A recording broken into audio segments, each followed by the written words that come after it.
Hello and welcome to this week's GG Weekend Watch with Daryl Carter, Andrew Mount, and sadly this week, no Kate Tracey. So you stuck with me, Rob Plumbridge, editor here at GG.CO.UK. Loads to look forward to this week. We've got group action from Haydock, Newmarket and the Curragh, as well as 7 live ITV races from everyone's favourite team competition, the Shergar Cup. So we've got loads to get through today. We've got 11 live races, so let's get stuck into it. First race is the 135. It's the Dubai duty-free, full of surprises, classified stakes. And let's start with Andrew Mount because Orban's the favourite here, and he was a good winner for you last week, Andrew. Bless you. Thank you for mentioning that, Rob, so I didn't have to blow my own trumpet. I appreciate it. Yeah, I mean, typically in the Racing Post naps table, I napped the runner-up, Blue for You, another O'Mara horse in that race who I'd also tipped up in my column. Thinking Orban hadn't won for a while. He was more of a place angle.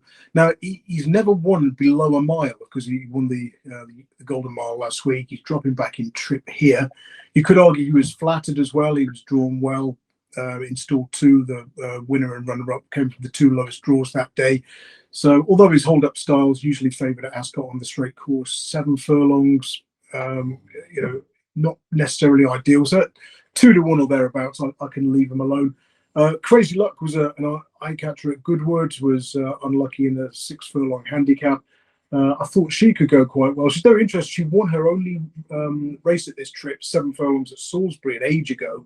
Had a run at a mile subsequently, but all her other runs recently have been 6 furlongs.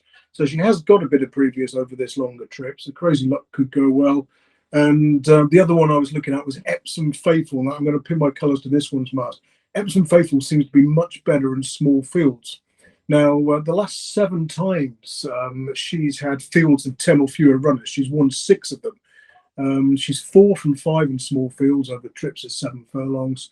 And because she won here last time out at 16 to 1 in a 6 furlong handicap. So Epsom Faithful for me over Crazy Luck and Orban. But it was it's funny. This is a new race. I wasn't quite sure why they needed a 0 to 90 classified stakes for 3-year-olds. And they've only got 8 runners as well, which is a bit disappointing. Yeah, lovely. Trained by Pat Phelan, not to be confused with the Coronation Street serial killer. And so on that basis, I think I'll join you with him as well. He's won over a course, he's won over the distance, so he'll do for me. Daryl, how about you? Yeah, I saw it very similar to Andrew. I thought Orban coming back on trip was probably a little bit of a negative for him, but he did win it so well at Goodwood that it's hard really to hold it against him, dropping back furlong. He's got obvious claims, I think, towards the top of the market. At 2 to 1, I'm happy to leave him alone. I thought there was a similar horse in here with a similar sort of running style, and that's Divine Magic from Marco Botti. She ran really well at Newmarket, quickened up really nicely from the rear of the field off a sedate pace, and I thought that effort was well worth marking up. She's out of Phillies company, but she won at Leicester and she showed a really bright turn of foot to run down the leaders' head. And there's a good bit of pace on in here. Guido, Epsom Faithful and Bowman. I thought they was going to go a good clip here, and I think that'll definitely suit her. So I think she's progressing quite rapidly. So I'm going to take a chance on Divine Magic. Lovely stuff. So taking on the favourite Orban here with Epsom Faithful and Dubai Magic. That moves us briskly onto the dash. Daryl, let's stick with you. There's lots of group form here with Arecibo, Hurricane Ivor, and Judicial all won at group level. So, what do you make of this? Yeah, it was a long time ago though, wasn't it? Problem is they're not the force of old, and to be honest with you, I really struggled with this race. I thought King of Stars was the only potential pace angle in the race, but he's very vulnerable inside the final furlong in his races over a stiff 5, and I think he'll be vulnerable again, despite perhaps getting a soft lead. I did really struggle with this. Judicial was interesting, but he's a horse that wants a turning track, I think, and he's probably not quick enough for 5 furlongs these days. The same with Count D'Orsay. He's very frustrated. Hurricane Ivor, I think you're braver than me to forgive the last couple of runs. I mean, he's been very poor. He needs the blinkers to spark him back to life. Arecibo, similar to King of Stars, although he likes it here at Ascot, he's been pretty vulnerable at the end of his races. Now, you can upgrade a couple of his last runs, but I'm just not convinced. I've not seen him finish out a race for a long time, and that's probably the case with a few of these. I was going to give. I'll tell you what, Mockatil, he's a reserve. He's reserve number 12 in here, right? He's 40-1, but he's not a 40-1 chance. If he gets in here, he's worth a couple of quid. He's got excuses for his run at Goodwood when he was drawn out of it. He was drawn out of it at Epsom where he ran a really a good race to finish 4 by T Spirit, and at Chester that track just doesn't suit his hold-up style of running. So he's probably be in better form than his form figure suggests. And at 40-1, if he gets in, he'd probably be worth a couple of quid. I couldn't come down on the selection, in all honesty. I thought there was too many horses that wanted a strong gallop and a pace collapse, and they're not going to get it. So it's whoever takes the initiative really and pushes forward. So I'm going to skip this race, even though I've just spoken for a hell of an age, Rob. I'll skip this one. Lovely stuff. So maybe £1 each way on Mockatil if he gets in. And yeah. Andrew, what did you make of this? Yeah, looking forward to a race Daryl has got an opinion in. I'll go for a sleep for half an hour. But yeah, I'm very similar to Daryl, actually. I've got a few things to say about a few of the runners, but I've sort of not had a bet and probably won't have one. Lampang was one that I tipped up for the Stewards Cup, who ran poorly, turned out to have a poor draw and stumbled at the start. Now, since gelded, he's 2 from 2 in small fields. You look at his overall profile, he does also seem best in small fields, often bounces back from a defeat. So maybe Lampang, 16-1 could go well. McCann. This is going to sound crazy. He was poorly drawn in stall 1 at Chester last time out. This was the 16th of July meeting when they messed up the water and they'd put far more water on the rail. They'd done a Pontefract and just basically not bothered watering the outside of the track, I think, reckoning nobody's going to race there. And because everything was winning out wide, look out, Louis was, I think, stall 11 of 11 there and came around the houses and won. The third was drawn in stall 10. So to finish second from stall 1 after ducking down the inside rail was a good effort from Mannequin. Blue de Vega, this is a race Robert Cowles won a few times in the past. Blue de Vega is another one who seems best in small fields. He never seems to win anything more than a sort of field of 10 runners. So he could go well at a price. And Ready Freddy Go was half interesting. I had him labelled as a Thirsk expert earlier this season, but he won at Hamilton a couple of runs ago, stiff track like Ascot. And when he ran behind only spoofing at Musselburgh last time, the first 8 runners, the first 3 were drawn 8, 7, 6, not necessarily in that order. And he was stuck out wide in stall 2, never got into it. So I had him marked down as one to sort of forgive that effort. These are all sort of fairly big prices as well, between sort of 8s and 16s, but they're just kind of like place pot ideas. And I'm not particularly strong on any of them to bet them at the moment. Absolute hypocrite, isn't he? Brilliant. Well, I think we'll move swiftly on because we're going to run out of time. We'll go up north now. We'll go to Haydock for the 225 away from the Shergar Cup. This is the Urnston handicap, class 2 over the mile. And we'll go back to you, Andrew. Yeah, I've bet one here, and I had to learn how to pronounce it earlier on. That's the Keith Dalglish horse, which is Joya Checker, who again is another one who seems best in small fields. You look at this one when he has single figure lineups, he tends to run a very good race, often under prominent tactics, the kind that usually favoured here at Haydock. He was 20-1. I thought it was just the wrong price, really. I mean, he might end up being one of 3 who try to lead. He might go too fast, but if you can just tuck him behind the front pair, I thought he'd go well. Dutch Decoy I wasn't massively keen on. I thought he was flattered coming from off the pace at Goodwood last week. Young Fire loves it here, but he's a soft ground horse, so whether it's going to be slow enough for him is very doubtful. Electrical Storm I wasn't taking with. I thought 2-1 was a shocking price, shocking Electrical Storm for a horse who's only won once from 10 starts. So yeah, I thought there was a bit of value against the Jolly here, so I'll go with Joya Checker. Lovely stuff. A nice 20-1 selection. Daryl, what do you make of this? Yeah, I like this race. I've got a fairly strong fancy in this. I was quite happy to take on Electrical Storm at the top of the market, as well as Le Trinidad, who is just been frustrating. He had every chance in the box seat last time in a 3-runner race, and he couldn't get the job done. Young Fire, agree with Andrew about the ground, but I don't think he's as ground dependent as he was when he was a bit younger. I thought he was an eye catcher running on it strongly behind Allbound at Goodwood.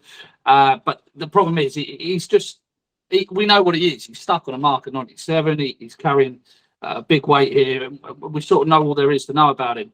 the horse that I like, I mean, Dutch Decoy as well, which you just quickly mentioned, he ran blinder behind my selection of Gero at Goodwood from the rear of the field, but he just might have been flattered a little bit by the strong pace that they went. Gero, I think, broke the race record that day.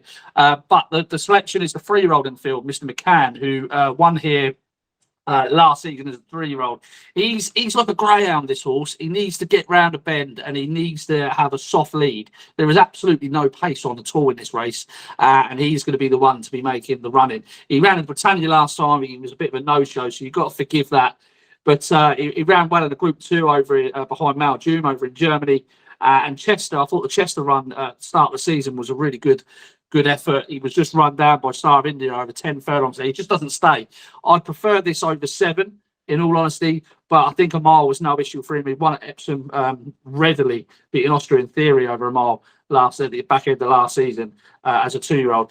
I think he's very, very interested, pitched in here in a handicap, in a winnable handicap where he's going to get a soft lead on the front end.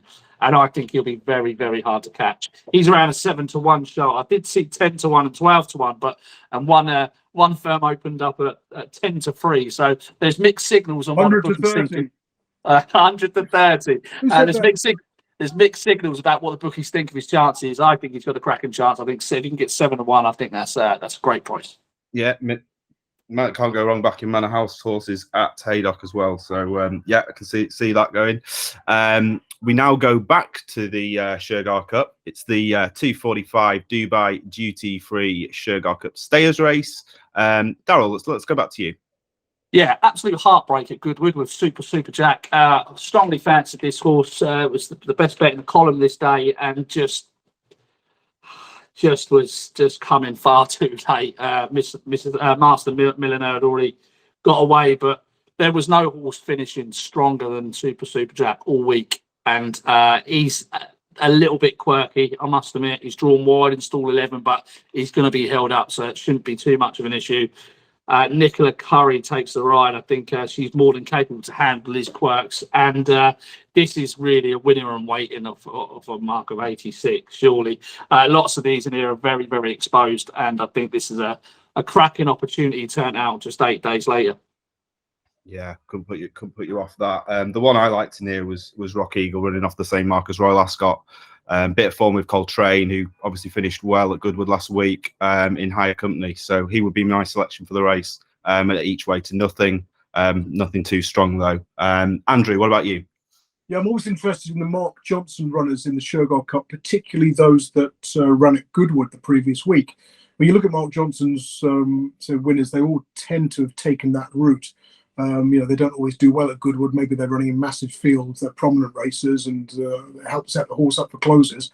Next thing, they're running in a small field and a dawdling race in the Shergar Cup, and they can bounce back at big prices. So that's the max we can with Jamie Spencer and Golden Flame with Jason Collett.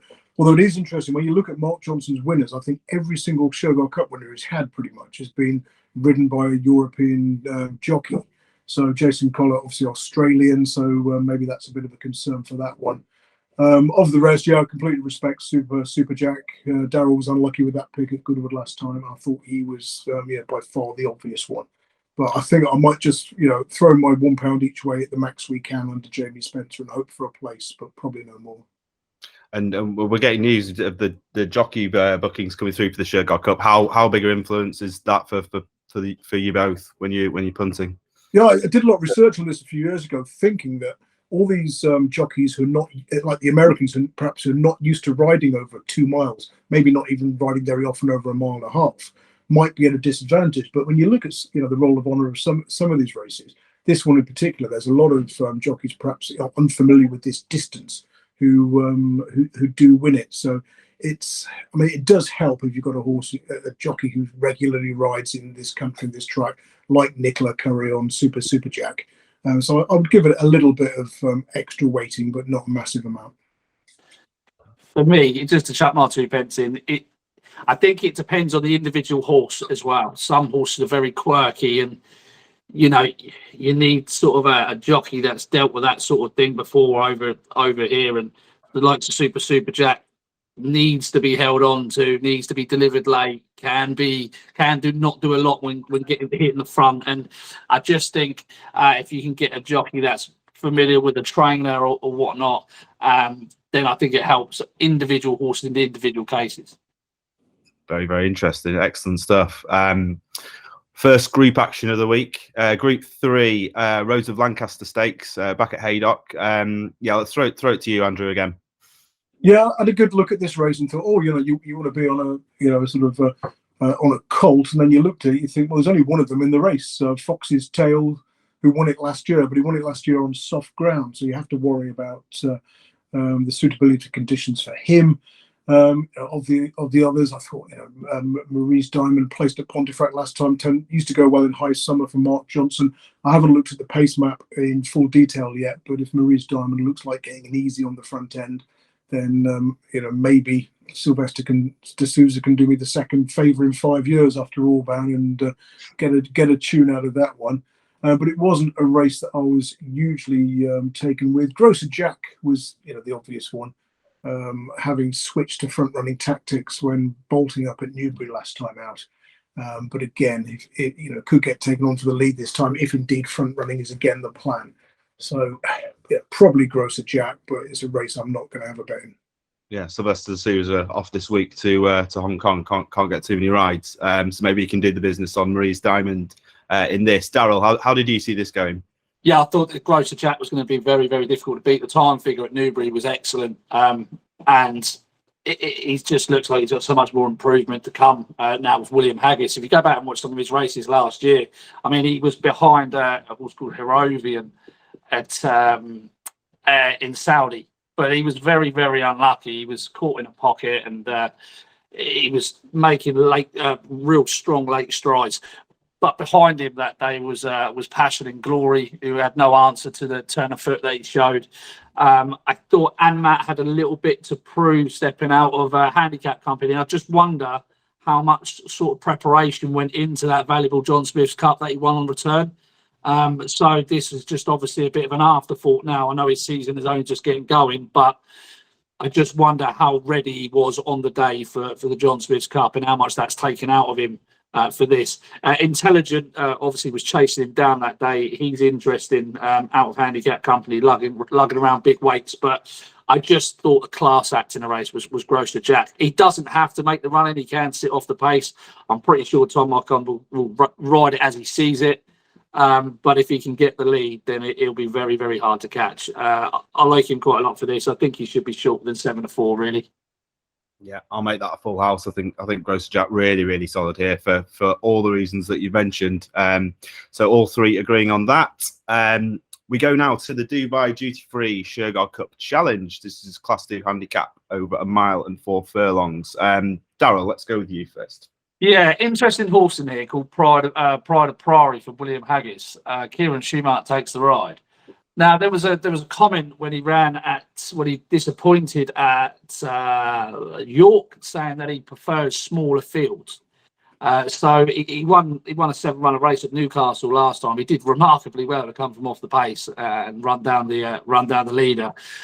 He was just making ground hand over fist, and it was a real strong finish for him. So he's obviously a very progressive horse. He's gone up £5 for that run, but he's a very, very progressive horse. I don't see too many of those in this field. It just does concern me that he might just want a smaller field. He might get a little bit claustrophobic. The Whipmaster is the other one who's quite interesting. Pulled miles clear here at Ascot with a Wonder Mal Taliban last time out. He's been on the upgrade all season, the Whipmaster, and there just might be another notch on his belt to come yet. I'm going to give a chance to Pride of Glory and just hope that comment that I've read was just a throwaway comment and it's not the case. But we'll see. We'll find out. He's drawn in 5. Hopefully he'll be fairly prominent, and he's a very, very strong stayer. So if he does get going, he is on a going day, he'll be hard to peg back, that's for sure. Lovely stuff. Thanks. And Andrew, how about you? Yeah, Pride of Priory for me too. Since stepped up to 10 furlongs or further, he's 4 from 4 in fields with 10 or fewer runners.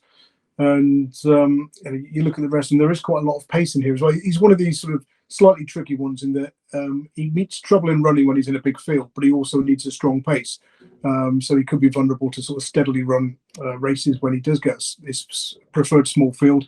But you've got State of Bliss, who won the Classic at this meeting over course and distance last year for Mark Johnson, likely to be up there from the off.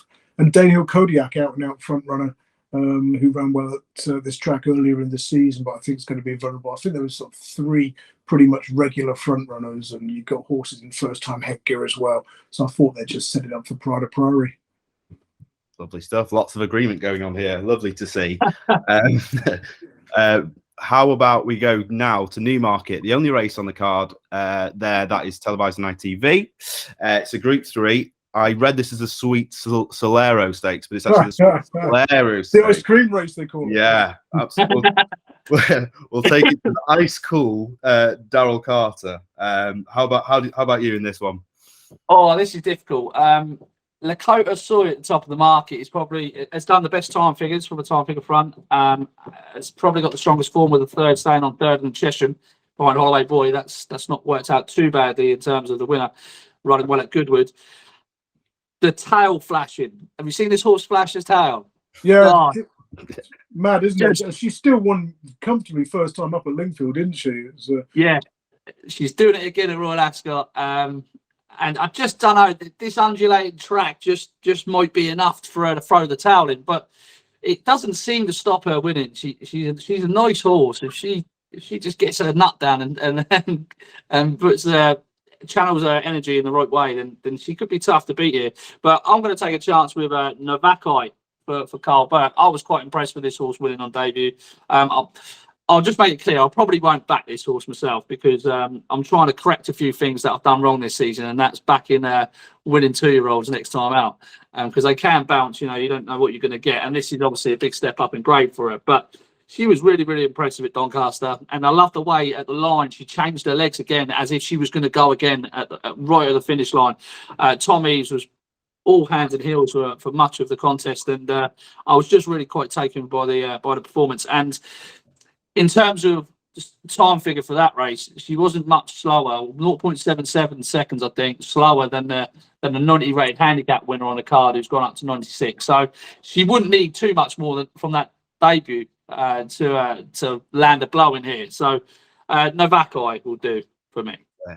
Can't put you off that, Colbert 2-year-old. Andrew, how about you? Yeah, I was quite interested in Navakai because of the draw. Stall 1. The stalls are in the centre, which is very unusual in the July course, but certainly the evidence of recent meetings, they're going to come across to the near side rail. So I think she'll be in position A from that stall 1 draw. But the worry is statistically, she's up against it. Maiden winner, horses who ran in the maiden last time out, 1 from 23 in this race in the last 10 years. And horses who won last time out, 3 from 43. That's quite a shocking stat, really, minus £23.63. So really, you're just looking for horses who ran in a group or listed race last time out. 8 winners from 39 runners, profit of almost 68 quid, although that was helped, of course, by a 66-1 winner 1 year. So there were a couple that sort of fit all the trends. Lakota Sioux, the one Daryl mentioned, she's a complete mad mare, flashing the tail, but still, running well both starts, winning at Lingfield. That third Royal Ascot. The Chesham form is, you can split the Chesham form into those who were favourably drawn high and those who were drawn low. And the ones who were drawn high subsequently they've not won. I know the winner, went on to finish a close second at Glorious Goodwood, but the winner, the second, the fourth, and fifth have all been beaten in their subsequent starts. One of them's raced twice as well. So that's a slight concern because she was well drawn that day. Lady Alara is the one I've come down on the side of. She took the inside route when third at Sandown last time. Again, because of crap watering, Sandown, a lot of meetings were getting, you can't win up the inside. You've got to come late and wide down the middle of the track. And when she was third in a listed race there last time, that was the case. The winner and second were wide, and she's tried to weave her way through up the far side rail. So Lady Alara for me. But it is a bit of a tricky old one. I'd like to watch the first few races to see if there's a draw bias, whether they're going to come near side or go far side. Yeah, absolutely. Very a tricky race to analyse, and it'll definitely be a bit of a watching brief for me. Also, I think in this one. Let's head back to the Shergar Cup action, and it's the Dubai Duty Free Shergar Cup Mile Class 2 handicap. Andrew, let's stick with you here. Yeah, I mean, I see Isla Kai's fairly prominent to the betting, run about 9-2. A big fan of this horse, but you just split the race, the form by good to soft or softer going and anything quicker, and he disappoints in anything quicker. He's had so many chances now on decent ground. Every time he's punted and every time he disappoints. So I've got to take him on unless there's a thunderstorm or 3.5 hours before the race. I think he'll win a big race, this back end when when we get some proper soft ground, somewhere like Doncaster perhaps, or York, but not today. Bopedro's the one I was very, very interested in. This one used to be with Jessica Harrington, switched to David O'Mara last time out, and ran here at Ascot on King George Day, a Premier Handicap, and it was not a Premier Handicap, a Porsche Handicap, and you look at that race, it had to be on the front end. Tempest, Tasserib Bay, Random Harvest, the 1, 2, 3. They all raced more towards the far side as well. You didn't want to be down the stand side of that meeting. Bopedro, drawn high, came from off the pace, came down the near side. So badly drawn, raced on the slowest part of the track and was against the pace bias as well, doing best of the closest. So I think Bopedro has got a great chance second run for the yard. Oh, lovely. Big shout for Bopedro for David O'Mara. I'm going to put up the favourite, no prizes for originality, Montassib. Run really well in 2 big handicaps, and I think this is well within his compass, and he'll be a moderately strong selection for me. Daryl, what about you? Yeah, I'd agree. I'm just hoping the draw in stall 11 is not going to cause him too much issue on this round course, but I'd agree. I do like Montassib. I fancied him I put him up at Royal Ascot when I thought he was very unlucky in the run. The more and more I watched that race, the more I thought maybe he just doesn't really have the pace for 7. And the step up to a mile, I think, is probably going to bring out a good bit of improvement in him. He ran really well behind Bless Him in the Bunbury Cup. A stiff finish there. This is stiff mile is definitely going to suit him, I think. It's unoriginal, really, 3-1 at the top of the market. But Danny Tudd hopes on for a William Haggett's horse in a Shergar Cup. It's all the boxes ticked, really, isn't it? Yeah. Well, I couldn't see who the jockey was there, so that's a huge relief. So that's it's a medium strong bet now. So we move on now to the only Group 1 race of the week, and then I'm going to give Daryl and Andrew a little bit of a rest and just tell you who's going to win this. This is the Keeneland Phoenix Stakes. I'm really keen. It's to channel my inner Daryl, the Naposaurus Rex. I'm all over Bradsell here. I can't believe him and Little Big Bear are joint favourites. I think if Bradsell was a Ballydoyle horse, he would undoubtedly be the favourite in this. The Coventry form's absolutely rock solid. Persian Forces backed it up, as well as Royal Scotsman at Goodwood last week. And yeah, he'll do for me. I think he'll just makes it 3 from 3 and gives Little Big Bear a little big beating. Daryl, feel free to disagree though. I don't disagree, actually. I think he's ran the fastest time figures in the field. I think there was an interesting comment come out from Archie Watson. I don't know if you saw it. He said it's very hard at home to find him any sort of lead horse because he just gallops all over Glen Shield, which is obviously a big compliment to Bradsell. I think I was looking at this race and I'm thinking, have they stuck? Blackbeard's already been behind Bradsell, right? And I didn't think there was any excuses really for Blackbeard. And I don't think he's improving as much as Bradsell is perhaps going to take a step forward here. Have they put him in there to try and hassle him for the lead? But then I thought he's just not, Blackbeard's just not quick enough to go with him in the early stages anyway. So I think Bradsell's just going to pop out under Holly, and I think they're just going to make Hall be very tough to catch. I'm surprised Richard Hannon's gone over here with Persian Force. He normally goes to the gym crack, and so that's probably a bit of a hint in itself that he thinks he's fit and well, and he wants to have another crack at Bradsell. I thought he was just sort of denied a little bit of a clear run when he was behind Bradsell at Royal Ascot, but I thought he was readily held, and I think he's a horse very similar to Richard Hannon's Threat, who's probably going to be a bit better when he goes over 7. I don't think he took a step forward, Persian Force, next time at Newmarket. So I'm hoping Bradsell can take another step forward. But even on what he's already achieved, for me, he's the best horse in the race, and they've all got to step up to what he's already achieved. So yeah, 15 to 8, I think is a very fair price. I think you're probably better off waiting. I think you're probably gonna get 2 to 1 on the day, I think, and that'll be a very fair price. Lovely stuff. Great to hear. Andrew, three out of 3 on this. Yeah, I started off trying to get him beat, and then I realised I was probably clutching at straws. I looked at his his breeding as well. I started thinking, well, it's by Tasleet, and he went a bit piggy, in his later starts, and had to have headgear. And, maybe he's going to regress. I looked at the Damn Russian Punch, and she's had 2 other runners. I think they've got sort of a record of about 1 win from 42 starts between them. And then you sort of think maybe he's a bit buzzy. He's not going to travel over well. I mean, that is still a possibility.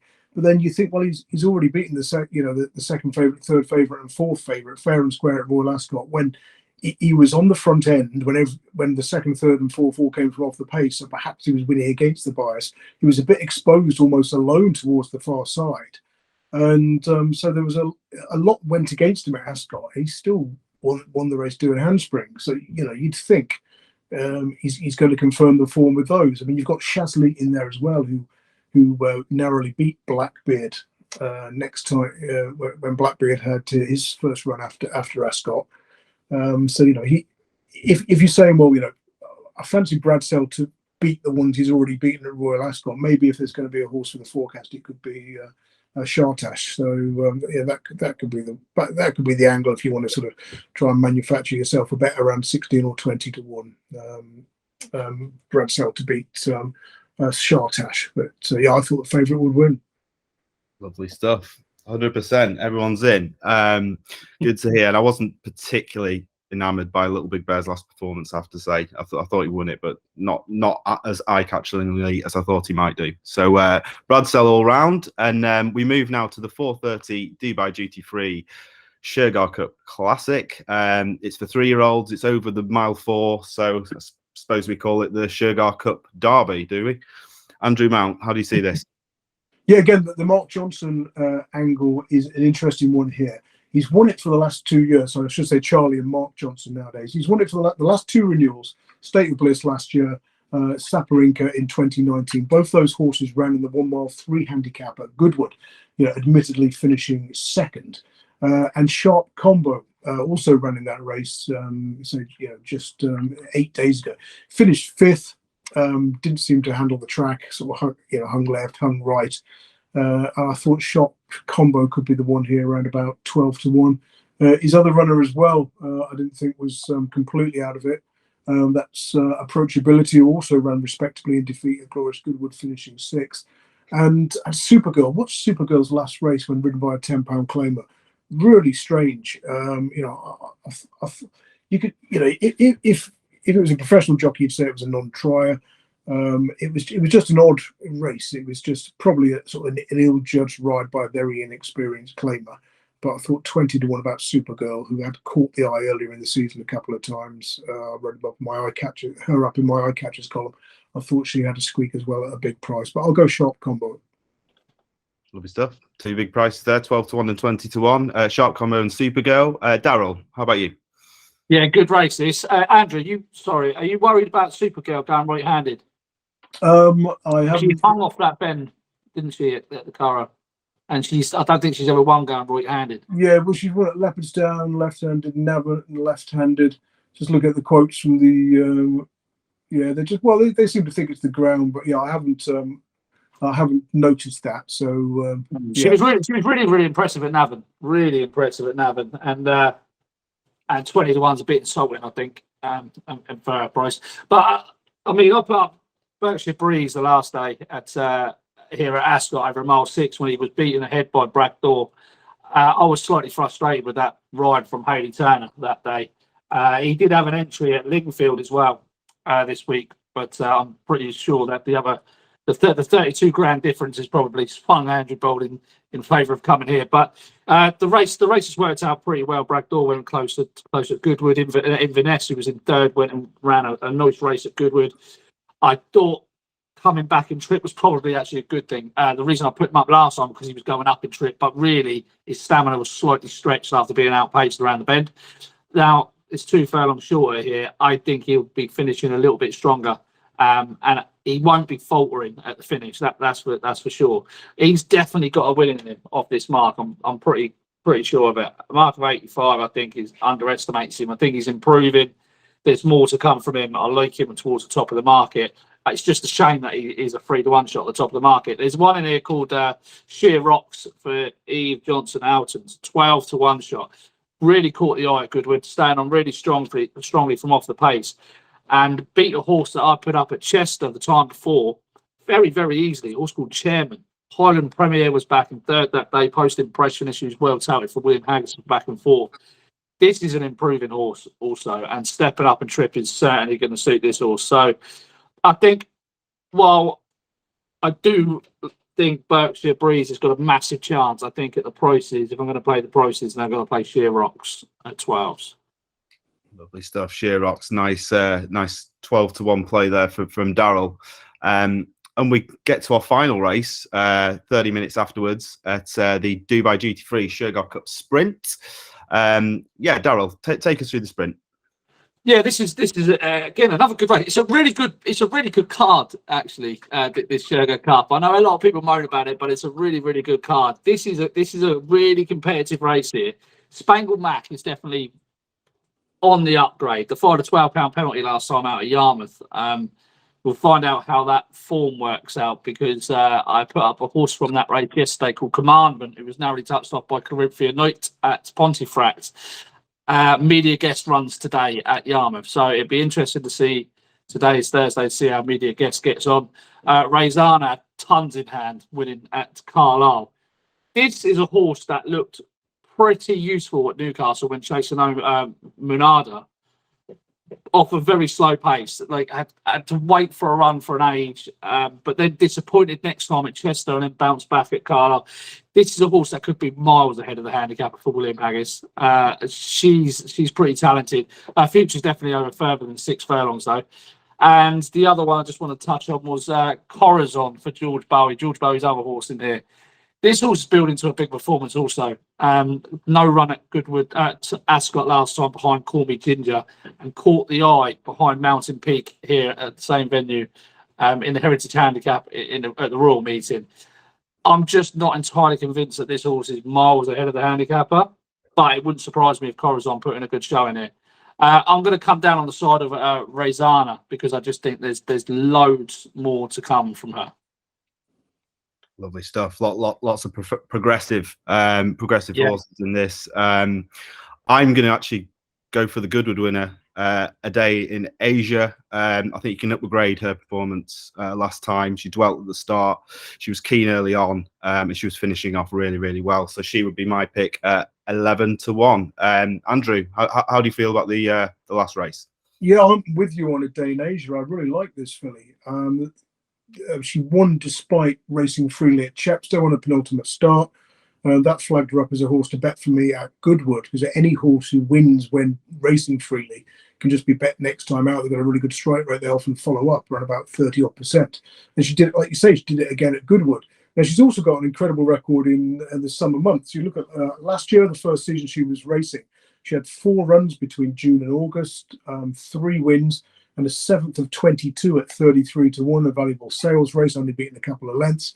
This year, similar story. 3rd, beaten a neck on her first summer run, 3rd, beaten half a length, and then those wins the last twice. So you look at her, she's only once in her career beaten more than half a length when she's raced in the high summer. She clearly loves this sort of ground, and I thought everything's going to be right for her. So Adaay in Asia, I was quite surprised she was as big as 11-1. And of course, we've got Neil Callan on board. So I think if you could pick any jockey, he'd be high on your list. Yeah, could not argue with that. And you've certainly made me a little bit more confident on that. Apologies, you've done another fiver. That takes us to the end of the live races. I'll give you two another chance. Have you seen anything else on any of the other cards on Saturday that you like? Daryl, how about you? Yeah, Falling Shadow in the 305 at Newmarket. I think it's got a massive chance. Was a real big eye catcher. Ascot in the Golden Gates handicap, won by Mr. Cut. just got no run, and then sort of his effort just sort of petered out towards the finish. But that was his first run after a gelding operation, and he had won really impressively at Newbury, formatising with another horse rated in the high 90s. So I think there's more to come from him off a marker 92. He's taken on Daramethos, who's off 400 days, Kenzai Warrior, probably not as good as once thought, and a couple of other horses he should be able to take care of. So Fall in Shadow should go around 305 at Newmarket. Let me just get my notes. That was it. I was going to give Ropey Guess or Love the Vega a mention, but I haven't made my mind up in that race yet. So that's it. That's the only other one. Lovely stuff. Andrew, how about you? Anything else? I can't believe of the only other ones I've had a chance to look at. It's the same race that Daryl's gone in, the 305 Newmarket. Only because I thought this was one of the televised races. So I tipped White Feathers Fall at Goodwood last time. Only finished 9th and 13, but did too much too soon that day. And I've tipped him up in Racing and Football Outlook this week. Smaller field, he won in the field of 6 at Carlisle the time before on his belated reappearance. And Newmarket, Charlie and Mark Johnson, small fields, prominent tactics. I think it could be White Feathers Fall to make all here. Lovely stuff. And all that remains is for me to get your naps, gents. I'm going to go Bopedro and that 4:30 at Ascot. Bopedro, lovely. Daryl? I'm going to go Mr. McCann in the 225 at Haydock. Lovely. And I think you all know that I'm going to be going for Bradsell in the Phoenix Stakes. And that's everything for this week. The Kate Tracey fan club will be pleased to know that she will be back next week. But thanks as always to Daryl and Andrew. Remember, you can follow their columns daily for free on GG.CO.UK. Thanks to them for their tips this week. And thanks to everyone for watching. Good luck with your bets, and we'll see you next week.